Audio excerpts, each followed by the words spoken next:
Hello friends, welcome to our YouTube channel. इस video में हम लोग देखेंगे यूपीएससी सीएससी जीएस 2 पेपर 2014 के बारे में। तो चलिए शुरू करते हैं। जैसे कि इसमें 3 आवर्स का पेपर रहता है, 250 मार्क्स टोटल मार्क्स रहते हैं। ये आपका बेसिक इंस्ट्रक्शन है, आप इसको देख सकते हैं। ये हिंदी में दिया गया है और ये आपका इंग्लिश में दिया गया है। हम लोग मेनली क्वेश्चन पर फोकस करते हैं। तो इसमें आपका 20 क्वेश्चन है, वर्ड लिमिट और आपका मार्किंग आपका क्वेश्चन के पास लिखा गया है। ठीक है, तो पहला क्वेश्चन आपका क्या है, starting from the inventing the basic structure of doctrine the judiciary has played a higher proactive role in ensuring that India develops into a thriving democracy. In light of the statement, evaluate the role played by the judicial activism in the achieving the ideal of the democracy. देखिए यहाँ judicial activism के बारे में पूछा गया है, इस पर शॉर्ट नोट्स बनाइएगा और इसका किस तरह मतलब ये इसका क्या रोल है आपका डेमोक्रेसी को आइडियल बनाने में, इसके बारे में यहाँ लिखना है। हिंदी में भी वही बताया गया कि आधारित संरचना के सिद्धांत के प्रारंभ करते हुए न्यायपालिका ने यह सुनिश्चित करने के लिए कि भारत एक उन्नतिशील लोकतंत्र के रूप में विकसित करे एक उच्चतर अग्रलक्षी प्रोएक्टिव भूमिका निभाई है। इस कथन के प्रकाश में लोकतंत्र के आदर्शों की प्राप्ति के लिए हाल के समय में न्यायिक सक्रियतावाद द्वारा निभाई गई भूमिका पर आपको लिखना है। ठीक है, ये आपका क्वेश्चन अच्छा क्वेश्चन है। ये नॉन टॉपिक है जुडिशियल एक्टिविज्म, इसके बेसिस पर लिखना है। ठीक है, इसको किया जा सकता है आसानी से। अगला क्वेश्चन आपका 2 में क्या है ना, आपका दो the federal principle is dominate in our constitution. देखिए यहाँ फेडरल प्रिंसिपल के बारे में पूछा है कॉन्स्टिट्यूशन के। That principle is one of its basic features but it is equally true that the federalism under the Indian constitution leans in the favour of strong cadre, a feature that militates against the concept of strong federalism. Discuss.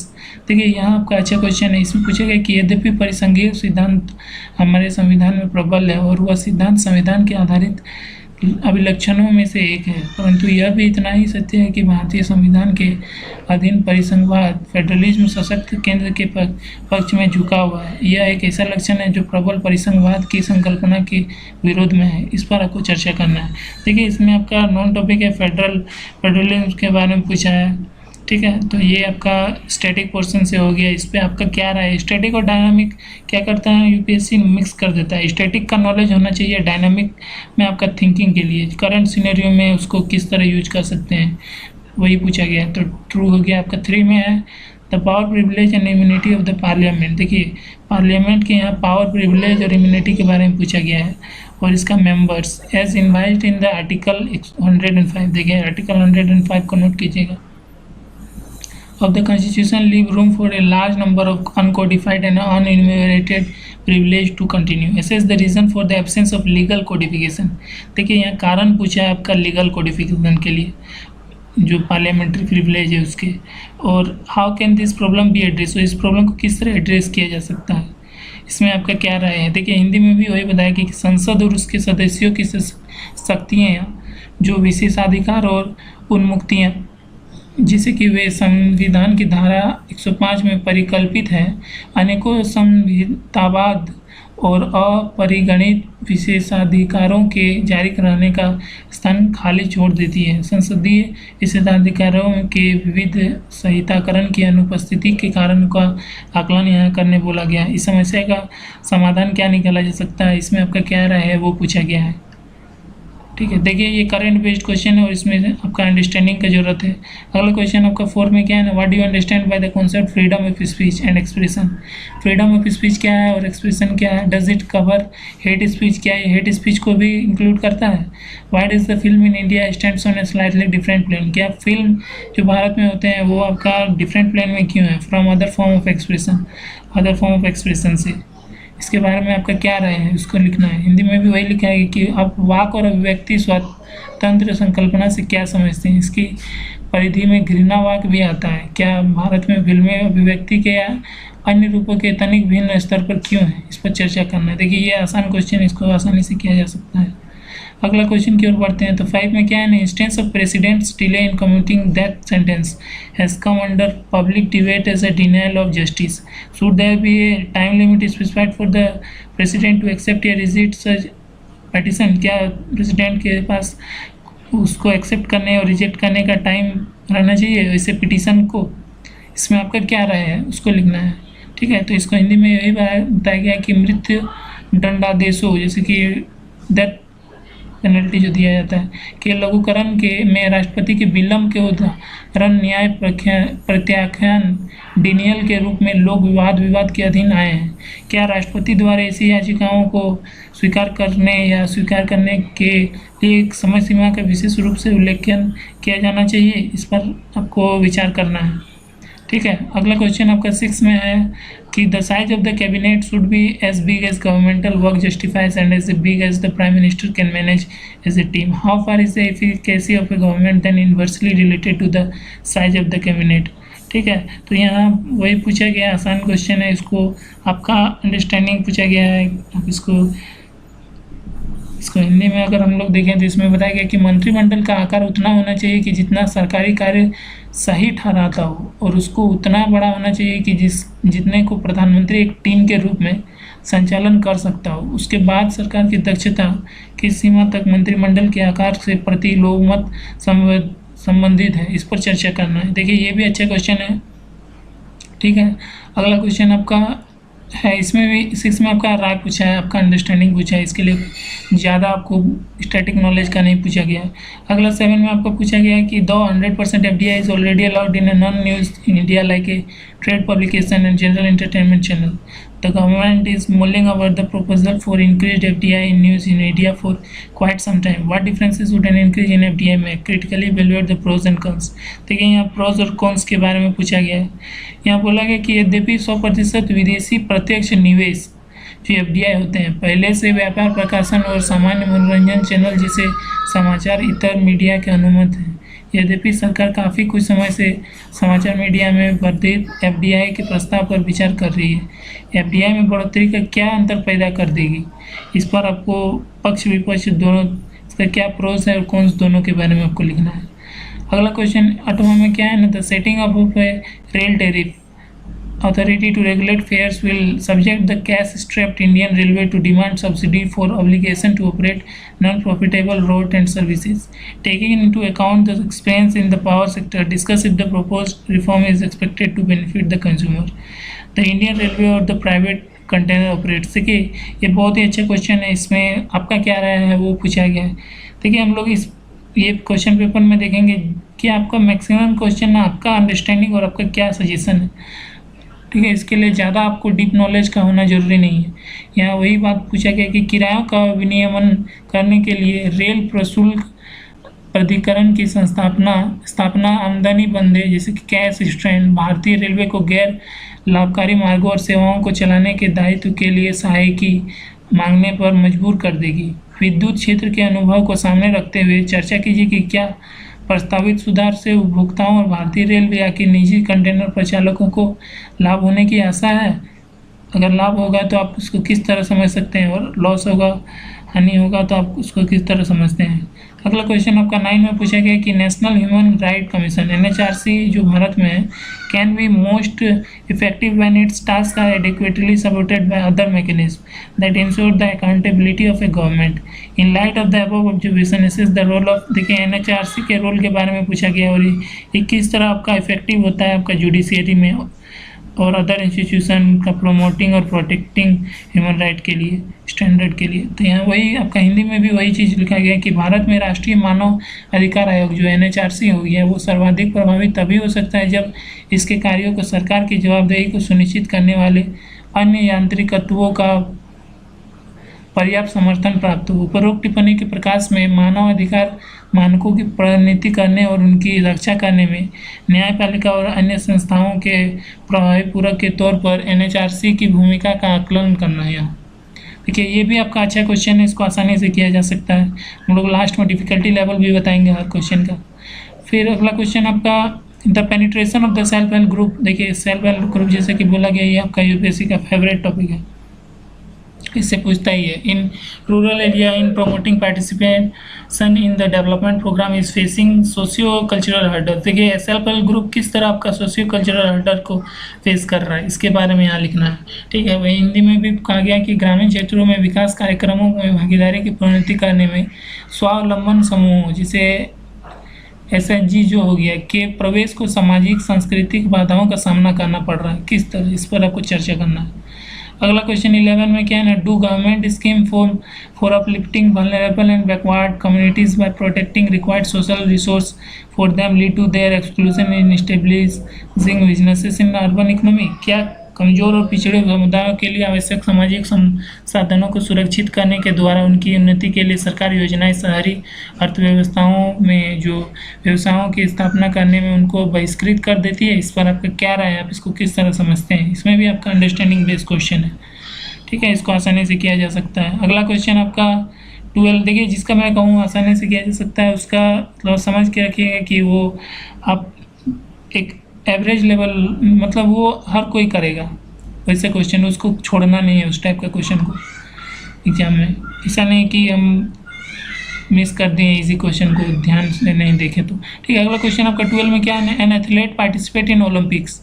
कोई athlete अगर Olympic में participate कर रहा है for personal triumph and national glory, victors are showered with cash incentive. यहाँ पूछा गया हम लोगों को cash incentive by various agency on their returning के टाइम दिया जाता है। Discuss the merit of the state sponsored talent hunt and its cultivation as against the national of the reward mechanism on as encouragement. देखिए यहाँ खिलाड़ी Olympics में व्यक्तिगत विजय और देश के गौरव के लिए भाग लेता है, ये तो पता ही है। वापसी पर विजेताओं पर भी विभिन्न संस्थानों द्वारा नगद प्रोत्साहन की बौछार की जाती है।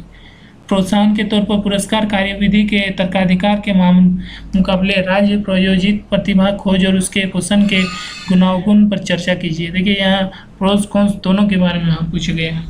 अगला क्वेश्चन आपका 13 में, देखिए 12 का क्वेश्चन आसान क्वेश्चन था, इस पर भी आपका राय अंडरस्टैंडिंग, और अंडरस्टैंडिंग भी नहीं, आपका इसमें सजेशन क्या है उसके बारे में पूछा गया है, ठीक है। अगला क्वेश्चन 13 में क्या है कि should the primary institute like the IITims be allowed to retain premier status, allowed more academic independence in designing courses and also decide more criteria of selection of students, discuss in light of the growing challenges। यहाँ पूछा गया कि IIT और IIM जैसे प्रमुख संस्थानों को अपनी प्रमुख स्थितियों को बनाए रखने की पाठ्यक्रमों को डिजाइन करने में अधिक शैक्षणिक स्वतंत्रता की और साथ ही छात्रों के चयन की विधियों कसौटियों के बारे में स्वयं निर्णय लेने की अनुमति दी जानी चाहिए। बढ़ती हुई चुनौतियों के प्रकाश में चर्चा करना है यहाँ 13 में। अच्छा क्वेश्चन है, इसमें आपका क्या सजेशन है उसको पूछा गया है। अगला 14 में क्या क्वेश्चन है ना, हैज़ से cadre based civil service organization. देखिए यहाँ कैडर बेस्ड हो गया civil service organization been the cause of the slow change in India. क्या इसके लिए ये का कारण हो गया स्लो भारत में चेंजिंग के लिए? क्या संवर्ग आधारित सिविल सेवा संगठन भारत में धीमे परिवर्तन का कारण रहा है? इस पर आपको समालोचना पूर्वक परीक्षण करना है, ठीक है। ये भी अच्छा क्वेश्चन है, इसमें भी आपका सजेशन लिया गया है। आपका इसमें किस तरह का अंडरस्टैंडिंग है, आपका इसमें क्या सजेशन है? देखिए इसके लिए आपको डीप नॉलेज होना जरूरी नहीं है। इसमें आपका बेसिकली GS2 पेपर में आपका इंटरनेशनल बेस्ड रहता है, और पॉलिटी का अगर आपका बेसिक कॉन्सेप्ट रहा तो उसको आप डायनेमिक वर्जन में यूज़ कर सकते हैं उसको। फिर IR भी रहा, IR को तो डायरेक्टली आपका करंट बेस्ड ही रहता है, वो भी आपका स्टैटिक से रिलेट कर देता है। अगला क्वेश्चन 15 में है कि 2 parallel run schemes of the government which the Aadhaar card and the NPR। देखिए दोनों जैसे कि हम लोग जानते हैं कि चल रहा है आधार कार्ड और NPR, one as voluntary and the other as compulsory, has led to the debate at a national level and also litigations on a merit discuss whether or not both schemes need run concurrently। क्या दोनों को एक साथ चलना चाहिए? Analyze the potential of the scheme to achieve developmental benefit and the equitable growth। देखिए इसके लिए डेवलपमेंट किस तरह होगा देश का और इसका ग्रोथ किस तरह है। कि सरकार की दो समांतर चलाई जा रही योजनाओं यथा आपका पहला हो गया आधार कार्ड और दूसरा राष्ट्रीय जनसंख्या रजिस्टर NPR जिसको कहते हैं। एक स्वैच्छिक और दूसरी अनिवार्य ने राष्ट्रीय स्तर पर वाद विवादों और मुकदमाओं को आपका जन्म दिया है। गुणों अवगुणों के आधार पर चर्चा कीजिए कि क्या दोनों योजनाओं के साथ साथ चलना आवश्यक है या नहीं। इस पर आपका क्या राय है? इस योजनाओं की विकासात्मक लाभों और न्यायोचित समृद्धि को प्राप्त करने की संभाव्यता का विश्लेषण करना है। अगला क्वेश्चन आपका 16 में हो गया कि with respect to South China Sea. देखिए साउथ चाइना सी भी आपका यूपीएससी का फेवरेट टॉपिक है। Maritime territorial dispute and rising tension affirm the needs for the safeguarding maritime security to ensure freedom of navigation and overflight throughout the region. In this context discuss the bilateral issue between India and China. देखिए India और China का इस context में आपका bilateral issue किस तरह है इसके बारे में लिखना है। इसी को आपका हिंदी में भी कहा गया है कि दक्षिण चीन सागर के मामले में समुद्री भूभागीय विवाद और बढ़ता हुआ तनाव समस्त क्षेत्र में नौ परिवहन की ओर ऊपरी उड़ान की स्वतंत्रता को सुनिश्चित करने के लिए समुद्री सुरक्षा की आवश्यकता की अभिपुष्टि करते हैं। इस संदर्भ में भारत और चीन के बीच द्विपक्षीय मुद्दों पर चर्चा करना है। ये भी आपका देखिए IR बेस्ड क्वेश्चन है, इंटरनेशनल रिलेशन, अच्छा क्वेश्चन है। अगला क्वेश्चन 17 में क्या है, the aim of IT information technology agreement is to lower all taxes and tariff on information technology product by signatory to zero. What impact should such agreement have on India's interest. सूचना और प्रौद्योगिकी समझौताओं का उद्देश्य हस्ताक्षरकर्ताओं द्वारा सूचना प्रौद्योगिकी उत्पादों पर सभी करों और प्रशुल्कों को कम करके शून्य कर लाना है। ऐसे समझौतों का भारत के हितों पर क्या प्रभाव होगा, इस पर आपको विचार करना है। अगला क्वेश्चन देखिए 17 भी अच्छा क्वेश्चन है। 18 में आपका क्या है ना, some of the international funding agency, देखिए IR बेस्ड क्वेश्चन है, have special terms for economic participation stipulating a substantial component of the aid to be used for sourcing equipment from the leading countries. Discuss on merit of such terms and if there exist a strong case not to accept such condition in the Indian constitution. देखिए यहाँ पूछा गया कि अंतर्राष्ट्रीय निधि यन संस्थाओं में से कुछ की आर्थिक भागीदारी के लिए विशेष शर्त होती है, जो शर्त आपका लगाती है कि उपस्कर के शोधन के लिए इस्तेमाल किया जाने वाला सहायता का एक बड़ा भाग अग्रणी देशों से आपका उपस्कर शोधन के लिए इस्तेमाल किया जाएगा। ऐसी शर्तों के गुणों और गुणों पर चर्चा करना है। और यहाँ पूछा गया है कि भारतीय संदर्भों में ऐसी शर्तों को स्वीकार न करने की एक मजबूत स्थिति विद्यमान है, इस पर आपको लिखना है। अगला क्वेश्चन 19 में आपका क्या है ना, India has recently sign to become funding member of NDB के लिए इंडिया ने रिसेंटली साइन किया है, देखिए IR based. Also the Asian infrastructure development investment bank AIIB, how will the role of the two banks be different, discuss the strategic significance of these two bank. देखिए इन दोनों में मतलब sign किया, दोनों में आपका क्या है ना अंतर, किस तरह ये दोनों अलग अलग काम करता है और दोनों किस तरह अलग है, इस पर आपको चर्चा करना है। अगला क्वेश्चन 20 में आपका है, ये भी आपका इंटरनेशनल बेस्ड क्वेश्चन है, इंटरनेशनल रिलेशन का, कि world trade organization is an important international institution where decision taken affect countries in a profound manner. What is the mandate of WTO and how binding are their decisions. Critically analyse India's stand on the latest round of the talk on food security. देखिए यहाँ विश्व व्यापार संगठन जो WTO हो गया, एक महत्वपूर्ण अंतर्राष्ट्रीय संस्था है जहाँ लिए गए निर्णयों देशों को गहराई से प्रभावित करते हैं। WTO का क्या अधिदेश मैंडेट है और उसके निर्णय किस प्रकार बंधनकारी है। खाद्य सुरक्षा पर विचार विमर्श के पिछले चक्र पर भारत के दृढ़ मत का समालोचना पूर्वक विश्लेषण करना है। ठीक है, ये आपका हो गया 20 तक पेपर। अब हम अगर डिस्कस करते हैं इसके डिफ़िकल्टी लेवल के बारे में, तो हम लोग देखेंगे कि देखिए पहला क्वेश्चन जैसे कि था स्टैटिक पोर्शन से रिलेटेड था, जुडिशियल एक्टिविटीज़ को किस तरह आपका आइडियल डेमोक्रेसी अचीव करने के लिए करते हैं, ये आपका easy to moderate level question है। अगला क्वेश्चन आपका 2 में आपका है, ये भी आपका स्टैटिक पोर्शन से है, इसमें आपका फेडरलिज्म से क्वेश्चन था, ये आपका मॉडरेट लेवल क्वेश्चन है। नेक्स्ट क्वेश्चन आपका जो था power privilege immunity of parliament, ये आपका easy to moderate level question है। अगला 4 में आपका जो था फ्रीडम ऑफ स्पीच और एक्सप्रेशन वाला, ये इजी क्वेश्चन है। 5th में आपका था president delay in commuting death वाला, ये आपका इजी क्वेश्चन है। इजी मीन्स ये बहुत ही अच्छा क्वेश्चन है, इसमें आपका मतलब क्या बेस्ट अंडरस्टैंडिंग है उसको लिखना है। 6 में आपका क्या है ना, ये आपका एफिकेसी ऑफ गवर्नमेंट, हाँ इसमें भी आपका easy to moderate level question है 6 वाला। 7 वाला अगर हम लोग देखते हैं, ये आपका मॉडरेट लेवल क्वेश्चन है। 8 वाला आपका इजी क्वेश्चन है। 9 वाला आपका इजी टू मॉडरेट लेवल है। 10 वाला आपका इजी क्वेश्चन है, SSG के आपका इशू के बारे में क्या क्या फेस करना पड़ता है। 11 वाला आपका इजी क्वेश्चन है। 12 वाला आपका इजी क्वेश्चन है। 13 वाला इजी क्वेश्चन है। 14 वाला इजी क्वेश्चन है। इजी क्वेश्चन मतलब वो आप आसानी से कर सकिएगा, उसको छोड़िएगा नहीं। 16 वाला आपका इजी क्वेश्चन है। 17 वाला नॉन टॉपिक है, चाहे साउथ चाइना से, इसीलिए इजी क्वेश्चन है। 17 वाला ITA इजी क्वेश्चन है। 18 वाला आपका इजी क्वेश्चन है। 19 वाला मॉडरेट लेवल क्वेश्चन है। 20 वाला easy to moderate level question है। तो ये आपका overall easy to moderate level paper है जिसमें आपका मैक्सिमम इजी क्वेश्चन है। इस पेपर में ज़्यादा कुछ आपको स्टैटिक नॉलेज का भी ज़रूरत नहीं है।